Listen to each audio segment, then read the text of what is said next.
गणतंत्र दिवस भारत का एक राष्ट्रीय पर्व है जो प्रतिवर्ष 26 जनवरी को मनाया जाता है। इस वर्ष 2024 में भारत का 75वां गणतंत्र दिवस मनाया जा रहा है। फ्रांस के राष्ट्रपति इमैनुएल मैक्रों वर्ष 2024 के मुख्य अतिथि हैं।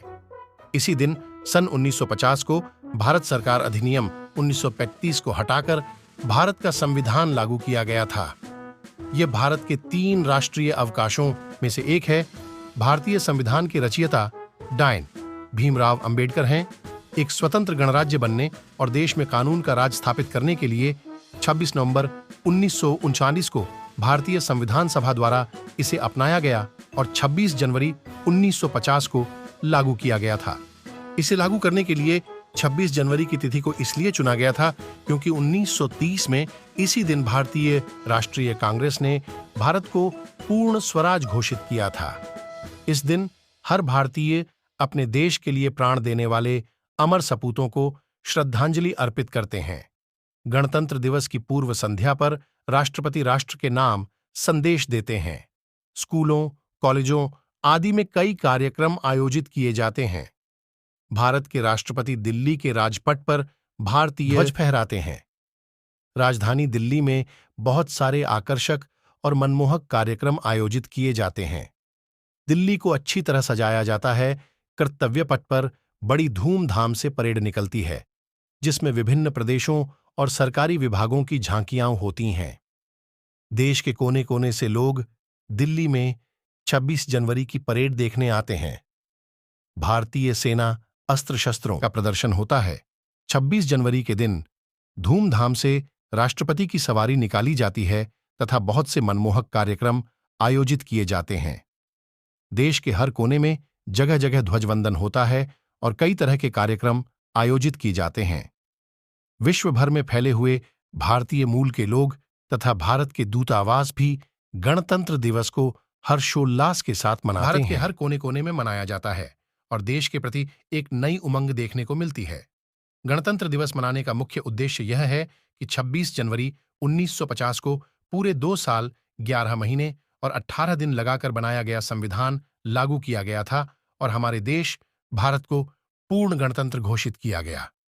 सन 1929 के दिसंबर में लाहौर में भारतीय राष्ट्रीय कांग्रेस का अधिवेशन पंडित जवाहरलाल नेहरू की अध्यक्षता में हुआ, जिसमें प्रस्ताव पारित कर इस बात की घोषणा की गई कि यदि अंग्रेज सरकार 26 जनवरी 1930 तक भारत को स्वायत्तोपनिवेश डोमिनियन का पद प्रदान नहीं करेगी, जिसके तहत भारत ब्रिटिश साम्राज्य में ही स्वशासित इकाई बन जाने, उस दिन भारत की पूर्ण स्वतंत्रता के निश्चय की घोषणा की और अपना सक्रिय आंदोलन आरंभ किया।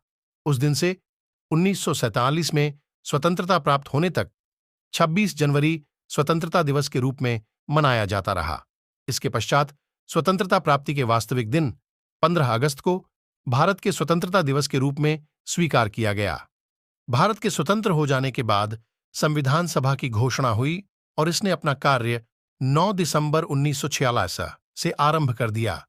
संविधान सभा के सदस्य भारत के राज्यों की सभाओं के निर्वाचित सदस्यों के द्वारा चुने गए थे। डॉ. सौनी भीमराव अंबेडकर, जवाहरलाल नेहरू, डॉ. राजेंद्र प्रसाद, सरदार वल्लभ भाई पटेल, मौलाना अबुल कलाम आजाद आदि इस सभा के प्रमुख सदस्य थे। संविधान निर्माण में कुल 22 समितियां थीं, जिसमें प्रारूप समिति, ड्राफ्टिंग कमेटी सबसे प्रमुख महत्वपूर्ण समिति थी और इस समिति का कार्य संपूर्ण संविधान लिखना या निर्माण करना था। प्रारूप समिति के अध्यक्ष विधिवेत्ता डॉ. भीमराव अंबेडकर थे। प्रारूप समिति ने और उसमें विशेष रूप से डॉ. आंबेडकर जी ने 2 वर्ष 11 माह 18 दिन में भारतीय संविधान का निर्माण किया और संविधान सभा के अध्यक्ष डॉ. राजेंद्र प्रसाद को 26 नवंबर 1939 को भारत का संविधान सुपुर्द किया। इसलिए 26 नवंबर दिवस को भारत में संविधान दिवस के रूप में प्रतिवर्ष मनाया जाता है। संविधान सभा ने संविधान निर्माण के समय कुल 114 दिन बैठक की। इसकी बैठकों में प्रेस और जनता को भाग लेने की स्वतंत्रता थी। अनेक सुधारों और बदलावों के बाद सभा के 244 सदस्यों ने 24 जनवरी 1950 को संविधान की 2 हस्तलिखित हस्ताक्षर किए। इसके 2 दिन बाद संविधान 26 जनवरी को यह देश भर में लागू हो गया। 26 जनवरी का महत्व बनाए रखने के लिए इसी दिन संविधान निर्मात्री सभा कॉन्स्टिट्यूएंट असेंबली द्वारा स्वीकृत संविधान में भारत के गणतंत्र स्वरूप को मान्यता प्रदान की गई। जैसा कि आप सभी जानते हैं कि 15 EU sign होने को अपना देश हजारों देशभक्तों के